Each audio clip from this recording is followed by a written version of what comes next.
Kush News, the newscast of the African diaspora. I'm your anchor, Ochanda, daily bringing you the top stories from Africa and the Caribbean. Let's look at today's news on Tuesday, April 11th, 2023.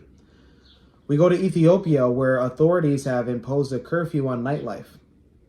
Restrictions on nightlife and meetings were imposed on Monday in 3 major cities in Ethiopia, including the most populous Gondar in the Amhara region, in the wake of protests against regional forces across the country. According to reports, Desi and Debre Birhan, the restrictions are being imposed by the military, in each city, implying that there are security risks in the hands of the federal army. Prime Minister Abiy Ahmed's federal government recently announced that it had begun the process of reassigning members of the military that had been gradually built up over the past 15 years.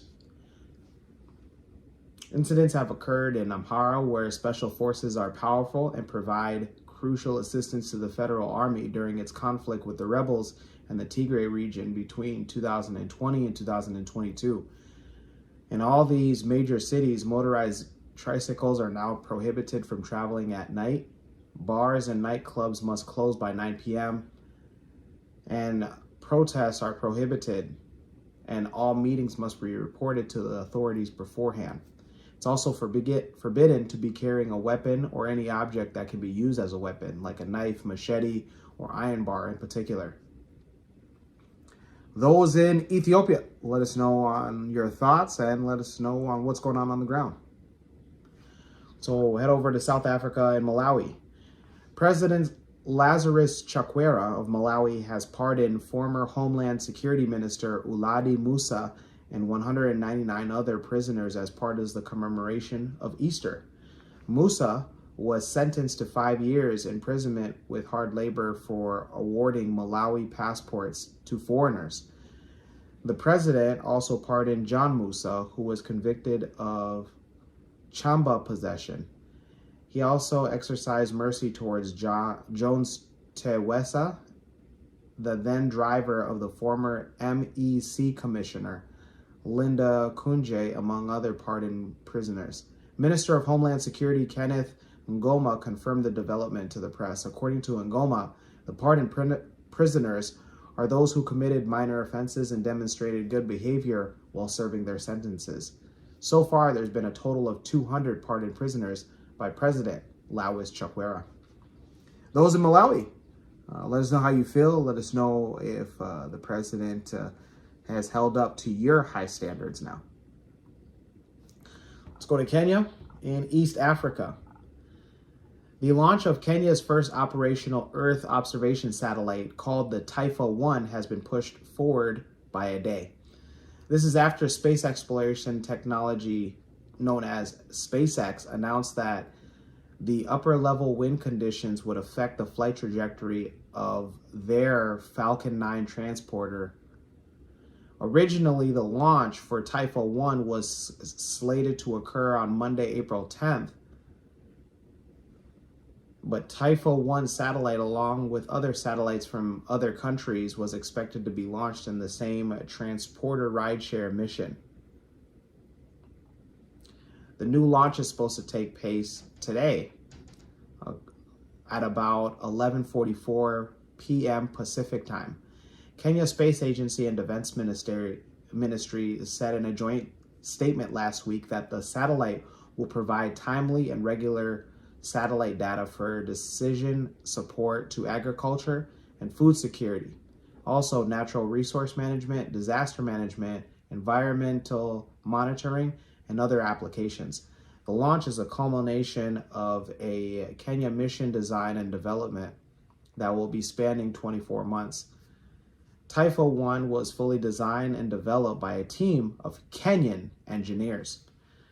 The manufacturing parts, the testing, the qualification were done in collaboration with an aerospace manufacturer out of Bulgaria. According to the Kenya Space Authority, the Kenyan team underwent customization training of the space environment, orbital mechanics, space systems engineering, space operations, and project management to be able to understand and design a mission that would survive the extreme space environment. The Typho-1 satellite mission is a milestone for Kenya's space program and is expected to contribute significantly to a spurring growth of satellite development, data analytics, processing, and applications development capabilities of Kenya's budding space economy. Typho-1 satellite is the first stepping stone to the development of what is planned to be a constellation of small Earth observation satellites for the country of Kenya. The Government of Kenya delegation, led by the Principal Secretary in the Ministry of Defense, Patrick Mariru, are in the United States to witness the launch of Typho-1 satellite that will be in California, again, as of today, 11:44 p.m. Those in Kenya, let us know on how proud you guys are, and congratulations to the 254 for being able to launch an Earth observation satellite to infinity and beyond. Let's head over to Nigeria. Peter Obi and the Labour Party, in their filling of the election petition court, accused INEC and the APC of manipulating election results in the favor of President-elect Bola Tinubu. The All Progressive Congress and the Independent National Electoral Commission, known as INEC, have asked the Presidential Election Petition Court in Abuja to dismiss Peter Obi's petition challenging Bola Tinubu's victory. Peter Obi, who was the presidential candidate of the Labour Party, came in third on February 25th presidential election. He and the Labour Party, who are co-competitors in seeking the upturn of Mr. Tinubu's victory as Nigeria's president-elect. Mr. Tinubu, who was the APC presidential candidate, polled 8.8 million votes to beat Atiku Abubakar of the People's Democratic Party, who came in second in the presidential race. Both Atiku and Peter Obi and 3 other political parties with their candidates are contesting the outcome of the presidential polls, alleging irregularities ranging from INEC's failure to upload election results from polling stations in real time to its iRev portal. In particular, Peter Obi and his political party have accused INEC and the APC of manipulating election results in favor of Tinubu.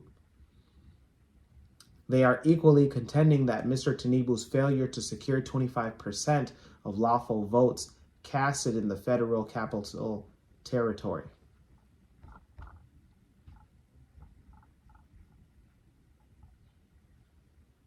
It is argued that Atiku Abubakar's right to a fair hearing would be breached short of the court's accede to Peter Obi's prayers to declare him as Nigeria's president-elect, thereby nullifying Atiku's votes without hearing him. Mr. Tinubu's legal team is also expected to file his reply to the petition and others filed by Atiku. The INEC and APC are also expected to reply to Atiku's petition and the rest of the petitions filed at the Presidential Election Petition Court.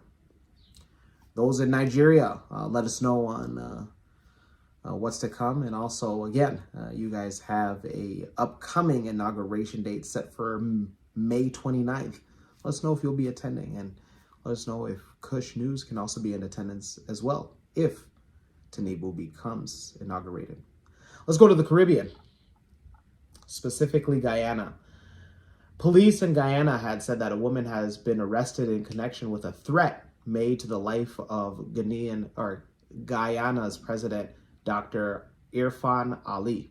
Head of the Criminal Investigations Department, Assistant Police Commissioner Wendell Blanham, confirmed that the identified woman had been arrested in the connection with the threat made on a post in social media that is in contradiction with the Racial Hostility Act in the country. The representative stated that the unidentified woman claimed on social media that the president, quote unquote, needs to be assassinated. In the same video on the social media site TikTok, the Indo-Guyanese woman is heard hurling racial slurs towards an Afro-Guyanese man. The video was posted on the social media app and has occurred more than 90,000 views. Police are also investigating a report posted on social media where Indo-Guyanese man is urging that Afro-Guyanese be severely harmed. Those in Guyana, let us know on your thoughts and let us know on what the socio-racial climate is in Guyana. We end today's newscast with the African proverb of the day. And it comes to us from no particular nation, and it reads, patience can cook a stone. Once again, patience can cook a stone. And thank you guys for being patient with Kush News each and every day. Let me know your interpretation of the African proverb of the day, as well as your questions, comments, and concerns on today's top stories. Don't forget to like, subscribe, and hit that notification bell to be made aware each and every day that we upload an episode. For Kush News on Kush Convos TV, I'm Ochanda. We'll see you next time.